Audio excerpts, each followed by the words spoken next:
Hello, Strokes here again. Continuing with the earlier series that I started last set with Twilight of the Republic, where I take either the starter decks or in this case the Spotlight decks, since they've switch them up a little bit, and then I take single copies of every single card that is in the main list of the Spotlight deck or the starter deck, and then we add cards to turn it into a viable Twin Suns deck. So we are starting off this set. We are using Boba Fett. This budget has gone up a little bit, so the card increase, if you did not know or you new to the format, the deck size increase, it was originally 50 and now we've gone up to 80 cards, so increase the budget a little bit. Thumbnail is currently says at $20, but a lot of those are newer cards from the new set, and even like the commons and uncommons are marked up quite a bit to like 50 cents or 70 cents or something like that, when they'll probably be going down to like 5 or 10. So really, if you look at this in a week's time, I'm assuming it will go back to about $10, probably like the original ones were, but currently it's at 20, so that's what I've put up for that. There's only one card in the deck above $1 anyway, and that is unlimited power, I believe, which is $2. So most of the cards in this deck, you could probably get them for free if you've got a friendly local play group. I'm assuming you could kind of build this for free. Even like those legendary cards, they're really not expensive. So raid the bulk bins. But with that out of the way, we'll get straight into the deck itself. So Boba Fett is focuses kind of on a new mechanic for this set. So they're introducing Indirect Damage, so you can kind of see there in the parentheses, but that player then assigns the damage, the player who takes the indirect damage. So if you assign 3 indirect damage to your opponent assigns unpreventable damage, 3 unpreventable damage among their base or their units. They can, when it goes on units that have shields, it goes like underneath the shield. So Boba Fett, whenever you deal non-combat damage, which includes indirect damage, you can exhaust him automatically. So useful too that it doesn't take a leader action to do that, but he basically kind of adds a damage once you deal non-combat damage. So the main way to do that is with indirect damage, but we've got a number of ways in the deck to do that, even through like events or even sometimes units. We have paired him with Jango Fett, his father there. So when a friendly unit deals damage to an enemy unit, you can exhaust him. Again, this is an automatic thing. If you want it to be, it does not take an action to do this. You can exhaust him and then exhaust the enemy unit. So the way that this will be pairing together, and when I go through all the individual cards, is they have ruled that indirect damage that is assigned from a unit can still count for Jango. So that way, any of the units that you've got that are dealing indirect damage, Jango will also trigger off of that. And since we're putting like quite a bit of damage off and focusing on pings and damage, I think they synergize quite well together. Boba Fett through indirect damage and those new cards will be putting out quite a bit, and we really want to be pairing. Once we put all of that damage on something, we want to have a way to ping it off. So it makes sense to kind of pair that with Jango and cards that are traditionally also in Jango decks, because Jango deck focuses on pinging cards. So if your opponent like loads up their unit, they put like 4 damage because they're trying to keep it off the base on a 5 health unit, we have a ton of ways to ping that last damage off and just like actually end up finishing off the units. So it kind of threatens them quite a bit if they're just trying to put it on their units and keep it off of their base. They know that we're just going to probably ping it and kill it next if they don't like actually do something about that. We are actually going with a red base here, so a generic red base. So we're in double red for this. I'm excited because the card pool is expanding quite a bit. I really think you can get away with these just because there's a lot more double cards like each set being introduced. Some are better than others, especially in certain formats like Twin Suns, but I think that this will work out really well because of a lot of double red cards. Also synergize with what we're trying to do in the deck, which is put out damage in a lot of different ways, and be aggressive and push out quite a bit of damage on the board, but also like on units and things like that. So the first thing we're going to go over is a suite of indirect damage cards. So there's a number in the Spotlight deck already, and these are just cards that from Jump to Lightspeed that go along with that. So the Hunting Aggressor increases the indirect damage that we deal by 1. So if we've got, I mean, that just starts to compound quite a bit. It's kind of like a Boba, second copy of Boba almost, except it does it for every single thing, whereas Boba exhausts to do what he does.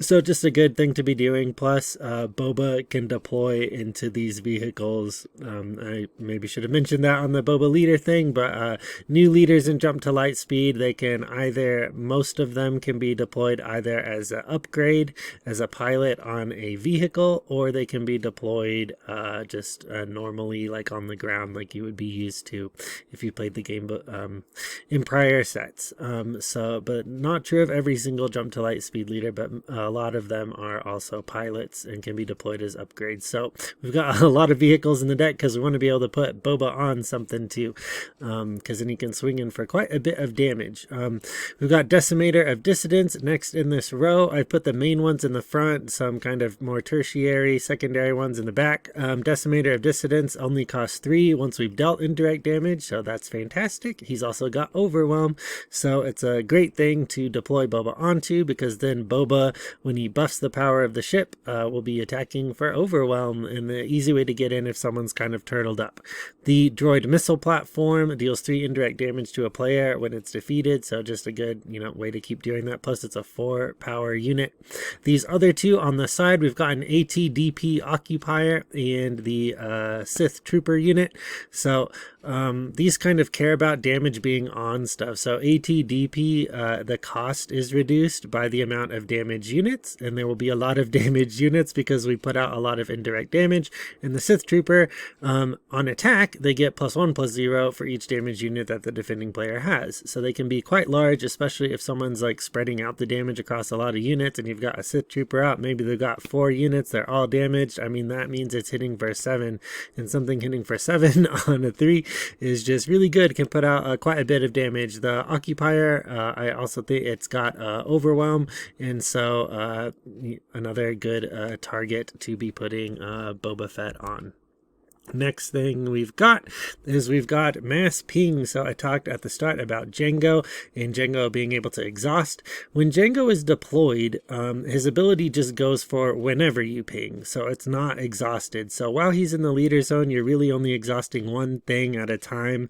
You're kind of like maxed out on that. But when he's out, if you can ping everything, you can tap down everything. So you're already seeing the War Juggernaut being tested out in Premier competitive constructed play for Jango, because it says like when played, you can deal 1 damage to any number of units. That includes leaders, that includes space, that includes ground, that includes anything. So if Jango is out when you play this, you have free reign to tap as few or as many things as you want, which is really honestly kind of crazy. You can completely tap down your opponent's boards, you can do it selectively, and if that was not enough, the unit gets a power bonus for each of them, which in Twin Suns could be quite large, right? Imagine each of your opponents will just be maybe a little conservative with it. Maybe they've each got 3 units out. You tap them. That's 9 just on them. That's not counting even your own units, which probably have which is like 12 power on this Juggernaut. And you can also, because it's a vehicle, just like put Boba straight into it or something right away. So really fantastic card there. Emperor Palpatine, he's got Overwhelm when played, just a nice card that sees Premier play, or used to. We'll see when the meta adjusts, but when played, you deal 6 damage divided as you want among enemy units. So just a great way to potentially tap up to 6 units when you're at that point in the game and kind of maybe need to close something out. You can kind of lock people down. Plus the Overwhelm is nice to push that last bit of damage. The Van Brace Flamethrower is I don't know how often it's played in current Jango lists, but it was being tested out off and on, and you'd kind of see it sometimes, but you would see this in Jango because on attack, if you give this to Jango, you can deal 3 damage divided as you want among enemy ground units, and so just kind of like a smaller version of what you're seeing with the Juggernaut and Palpatine, but if you put that on Jango and then you attack, you can be tapping down quite a few units with it just on attack. But also, keeping in mind that we're putting out a lot of indirect damage on a lot of stuff from the cards that are already in the Spotlight deck and the cards that you saw in the previous slide. This damage should also be potentially just kind of wiping them also, basically, because you should be able to ping the last health off of a number of units while you're doing that. Next, we've got smaller pings. So this is all stuff in the prior slide was being able to do multiple damage across multiple units, but we also want ways to just kind of do this in a targeted way. So the Persuader tank, another card you see in Constructed Jango, you can get it. It's got exploit, so you can defeat up to 2 units you control when you play it, and then it costs 2 less for each unit you exploit. So if you exploited 2, it would cost 3, but when played, you deal 2 damage to a ground unit. You know, good to take care of something that's got damage built up on it. Bosk, whenever you play an event, you can do that. Plus, he's got ambush, so you can take out a small unit when you play him. The Tie Dagger Vanguard deals 2 damage to a damaged unit. So a lot of these things, maybe they're like, even if they keep like 2 health on it, because they're trying to be even like a little bit conservative, and they're like, okay, I'll give it a little bit of buffer. We've got a ton of ways even to deal 2 damage to the damaged units. Ruthless Raider, just another great card, dealing 2 damage to the base, 2 damage to a unit, and also it does it again when it's defeated. After that, we are going into aggression cards. So we are in double red, which means we are able to make use of all of those really great double red cards, which are helping push our aggressive strategy. Bo-Katan is just a 3/3 for 2, so pretty good stat line, like a Battlefield Marine. When defeated, for each player with 15 or more damage on the base, you draw a card. Even better in Twin Suns, it doesn't say an opponent, or or if an opponent has, it says like each player. So especially depending on how your play group plays, if people are kind of putting even damage across most bases and kind of playing a little, like who's gonna deal what, and everybody's kind of got a similar amount of damage on them, you'd potentially be drawing like 3 or 4 cards off of this. And for 2 with a unit that can put 3 damage off, that is just really great for cost. Wild Rancor is 6 for a 6/8 with the Overwhelm, so again, like pretty good for paying that, right? 6 Overwhelm. But when played, you also deal 2 damage to each other ground unit. I mean, keeping in mind, I input like everything that applied to Jango in Jango's slide, but I mean, like, again, this is like mass damage that can be tapping down. It says each other ground. I mean, you can tap everything if you want, if you've got a Rancor and then a Jango out. You've got Saw, so he's 4 cost 5/4. You just see him a little bit earlier on in the Premier Spark play, but as a card to push the last bit of damage against control decks, which were heavy in events. As an additional cost for each opponent to play an event, they must deal 2 damage to their base. So it kind of, again, is like putting them between like a rock and a hard place, because you're dealing all this indirect damage and then Saw's hitting their base for 2 each time they try and like play something. Unlimited power. You deal 4 damage to a unit, 3 damage to a unit, 2 damage to a unit, 1 damage to a unit, and this is not a maze, so you kind of have to, and you might be forced to deal damage to your own unit if you're in such a scenario, but in Twin Suns, probably a little bit less likely that you'd be forced into some of those more risky scenarios with it, but just a great way to kind of, again, we're pushing a lot of indirect damage, and unlimited power, you can kind of just like, oftentimes I think like basically wipe with this, because you'll be dealing quite a bit of damage across multiple units and can tailor the damage that you're dealing to a specific unit. Continuing with the aggression cards, we've got Twice the Pride, which is event. It gives a 4 power bonus to the unit, which is quite good, but also when played, you can deal 2 damage to an attacked unit. So this is really quite a flexible card. I would compare it to Entrenched in blue. You can play this on an enemy unit and deal 2 damage to it and kill it if it's got 2 health left, or you can play it on your own and buff their power. So really modal. And a great card, like you can use it in multiple ways. Use it as removal or use it to push your own damage. Chaos of War deals damage to each player's base equal to the number of cards that they've got. So just a great way to push. Again, we're putting all that indirect damage out. This is a way to kind of like also lock in and kind of like be hitting people if they're trying to like draw up. Maybe they got like a Pershing out there in blue, anything like that, kind of like deal quite a bit of damage really for 3. If if all your enemies have like 3 or 4 cards in their hand, I mean, this is quite a lot of damage and can really close out some games. Relentless Fire Spray is new. Jump to Lightspeed card. On attack, you can ready it. You use this ability only once each round, but it kind of gives it a double attack. So you can swing in for 4. On attack, you ready it again. Swing in again, you can deal 8. So just a great way to kind of close out the game. We've got Mr. Bones, a 1 cost, 3/1. You don't get much better than 1, and 3 power is good for that. On attack, if you've got no cards in your hand, you can deal 3 damage to a ground unit. Synergizes, of course, with those stuff like it's dealing the damage, so you can get something with Jango, but also oftentimes this will just kill stuff because of all the indirect damage that we've been putting out. Next, we've got some Underworld units. I think if you're including the stuff in the Spotlight deck itself, we've got 25 Underworld units. That includes Boba Fett and also Jango Fett, and there's a number of cards that synergize with those in the deck. We've got Mist Hunter, which is from Jump to Lightspeed, another new card. If you have played a bounty hunter or a pilot, you can draw a card. So the more bounty hunters, more pilots we've got. I think we've got 11 bounty hunters. That also includes Jango and that. But it's an Underworld card itself. We've got Relentless Pursuit. You choose a friendly unit. It captures an enemy non-leader unit that costs the same or less than it. And then if it's a bounty hunter, you give a shield to it. So this is great to use on Jango because then it just needs to cost less than the deploy cost for Jango or less than the deploy cost for Boba, and then you can also shield them up, and it's quite hard to get rid of them. You used to see this in Boba Fett yellow decks before he was suspended.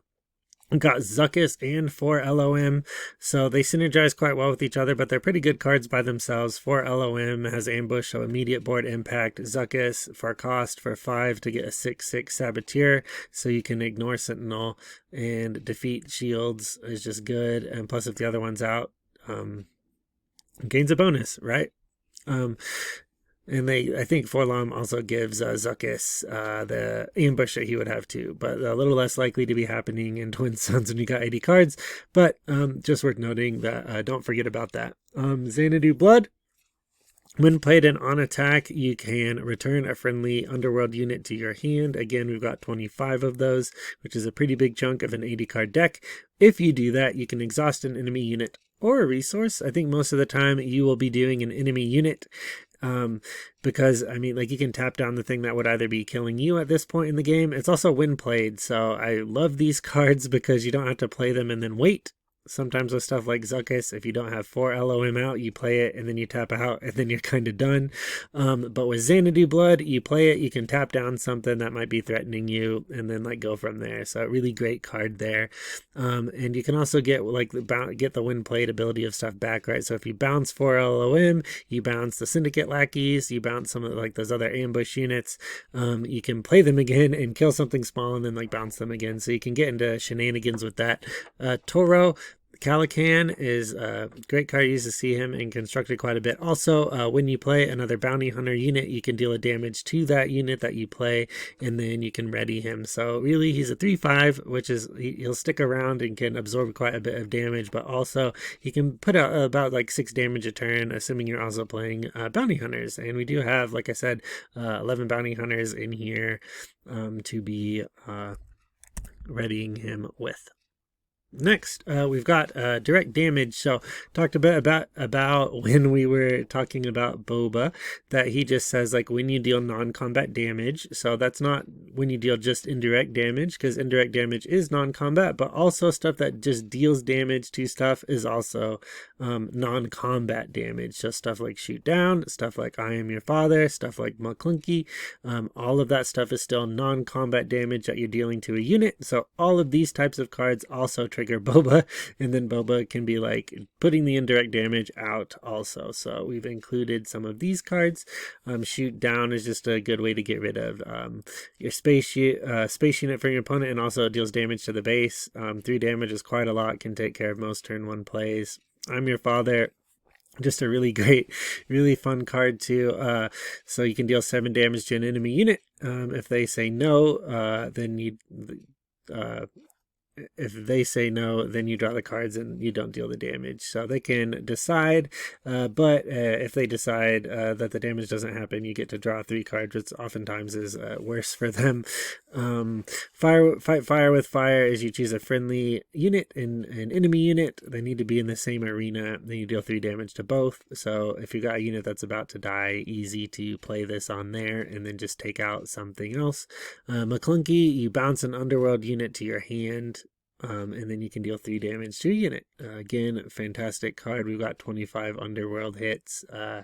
Just a great way to put out more damage. And again, all of this stuff, just like with all the pings, all the indirect damage, and now all the direct damage, really, when we put all of that indirect damage out, we should be able, even though these numbers are sometimes kind of small, like 2 damage, 3 damage, we should be able to kill stuff that is already holding a lot of other damage from everything else that's going on, and that's ignoring the fact that your opponents are playing units which are also damaging each other as well. After that, we've just got more non-combat damage. So just like those events which deal non-combat damage, each of these cards also deals non-combat damage. Reckless Gunslinger just deals a damage to each base, which is non-combat. The OOM series officer deals 2 damage to a base when it's defeated. And the Ruthless Assassin is kind of, you might not have expected him at first, but when played, you deal 2 damage to a friendly unit, which you can just put on him if you want. But that's also dealing non-combat damage, so you can use Boba when you play him too. Plus he hits our Underworld and Bounty Hunter keywords. Next is just stuff I'm calling good stuff, because it doesn't really have to do with pinging, doesn't have to do with indirect damage, doesn't have to do with non-combat damage. So it's an umbrella for like all of the stuff that's left, which is just like general good stuff to be adding to the deck. We've got Jetpacks and Armed to the Teeth, which are just nice smuggle cards. You don't feel bad about resourcing them early, because smuggle allows you to play them from your resource row later.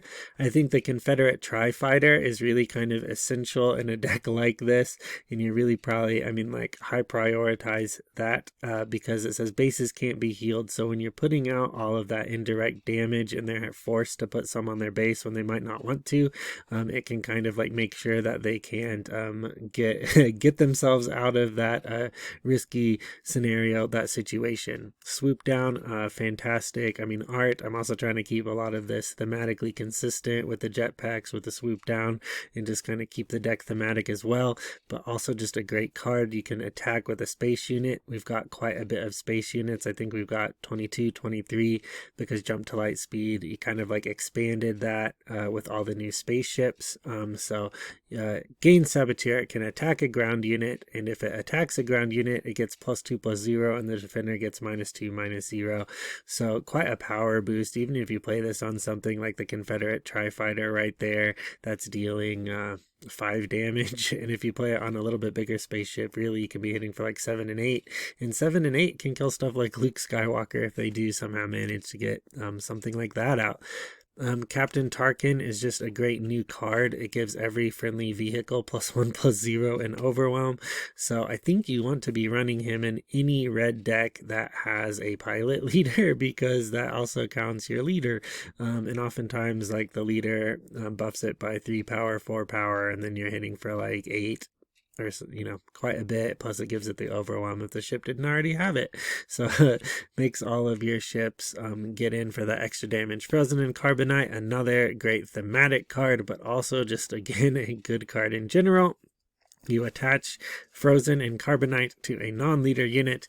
The attached leader unit cannot ready, and you exhaust it. And so it basically just kind of puts it in stasis, freezes it in Carbonite, just like it says, and takes it out of commission for a while. It just says non-leader unit also, so it might seem a little counterintuitive, but you can play this on like vehicles.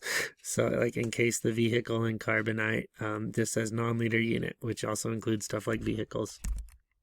And then, last but not least, we've got upgrades. So I'm covering up one of the numbers here, I think, with my face, because I don't know as I can move myself around much anymore. But as far as upgrades for this deck go, I would be thinking of including Triple Dark Raid, because we have quite a bit of vehicles. Currently, it is $18, which is, you know, a fair chunk. It's about the whole budget that we took for all those other cards just to turn it into a Twin Suns deck. But if you've got it, you've got any of these cards, you pull them from packs, maybe you just got them sitting in your trade binder, I would throw these straight into the deck. Triple Dark Raid allows you to dig for your vehicles, play it, bounce it. We have a number of like on-played abilities, like you saw with cards like Xanadu Blood and other things like that, plus stuff that are in the Spotlight deck itself already, and it just helps us search to find our vehicles and also then play them. Fett's Fire Spray is included in the Spotlight deck, so like a fantastic hit for that. Just a great card. We've got Aggression, which would be in the deck, but again, it's like a little bit over budget. It's like $9 by itself, which is like a third, would add a third to the $20 budget by itself. But just a fantastic card. You can draw, you can defeat upgrades, especially pertinent with all those pilots out. You can ready a unit with 3 or less power, so especially some of those units that are kind of smaller that get like power buffs, just like because of raid or things like that. Sometimes that's just a great way to like push a bit more damage on board and also deal 4 damage to a unit. So we've been hitting stuff for the indirect damage. We can also damage stuff and kill it. And Devastator, a new card. Prices for this, I mean, prices for Triple Dark Raid are probably kind of locked in for now. Aggression pretty locked in for now. Devastator's the one that might be like a little bit up in the air. Whoop.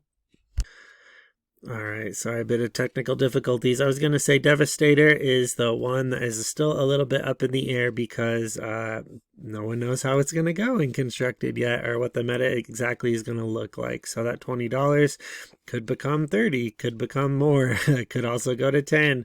Could go to even less than that, although I doubt it. It just seems still like a good card, even if it isn't quite as everywhere as some people think it might be. But like if you pull it and you got a copy and you can run it in the deck, great. It does everything we want to do because it allows you to assign all indirect damage, which is really crazy when you think about it. All of those things in the Spotlight deck, all that stuff we added in the first few slides for the indirect damage, stuff that says like pay 3, deal 5 indirect damage. I mean, you can just start hitting base straight away. So really crazy once it comes out. If that wasn't enough, it does deal 4 when played, so it itself will deal 4, which especially if you're on 8 is maybe enough to kill one of your opponents anyway. But anyway, those are that's the deck as a whole. I'm going to post the link in the description. So if you just want to see that, go look at that, see how it will work. I didn't include the cards that are already in the Spotlight deck itself already. This deck just uses one of each of those cards that are already in there. Since it's a singleton format, you just take one of those, add these cards that I've shown in these slides, and then you've got yourself a Twin Suns deck. So as I said, link will be in the description. I'm going to do one of these for Han Solo 2 soon, so if you like this kind of video, you want to see more stuff like it, it does help me if you like the video. Maybe leave a comment if there's, you know, a card that you think I missed out or some synergy that you think would go really well with this deck. I'd love to hear it. Thanks. Goodbye.